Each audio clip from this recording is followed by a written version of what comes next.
A year ago, the Russian president launched his invasion of Ukraine. In that time, the human cost has been huge. Thousands of people have been killed, millions of civilians have been displaced, and entire cities reduced to rubble. In February of 2022, Vladimir Putin sent tens of thousands of soldiers who'd massed along the border into Ukrainian territory, unleashing a wave of destruction. I have decided to conduct a special military operation. Its goal is the protection of people who during 8 years have suffered from abuse and genocide from the Kiev regime. Russia had laid the groundwork for the invasion by illegally taking control of Crimea in the south in 2014. Moscow-backed separatists also held parts of the east, seen here in yellow.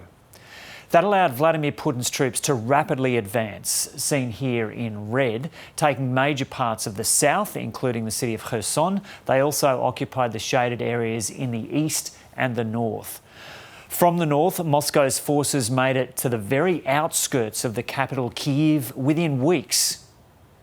But all were met with fierce Ukrainian resistance. Russia was forced to pull back its forces around Kyiv to concentrate on the south. But even there, defenders managed to hold off the invading forces at the Azovstal steel mill for almost 3 months until they ultimately surrendered.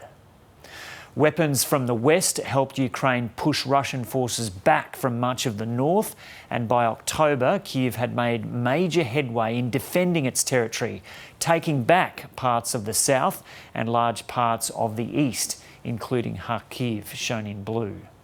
The city of Kherson was also liberated. Ukrainian President Volodymyr Zelensky hailed it as the beginning of the end of the war. He then made his first trip out of the country since the invasion, meeting US President Joe Biden at the White House.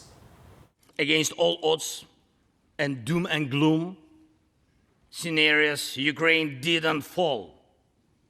Ukraine is alive and kicking. And here's how things stand as of this month, with further advances for Ukraine and a few gains for Russia. But with significant military casualties on both sides and tens of thousands of civilian lives lost, both sides are showing no signs of relenting. Each maintained victory is the only way forward as the war enters its second year.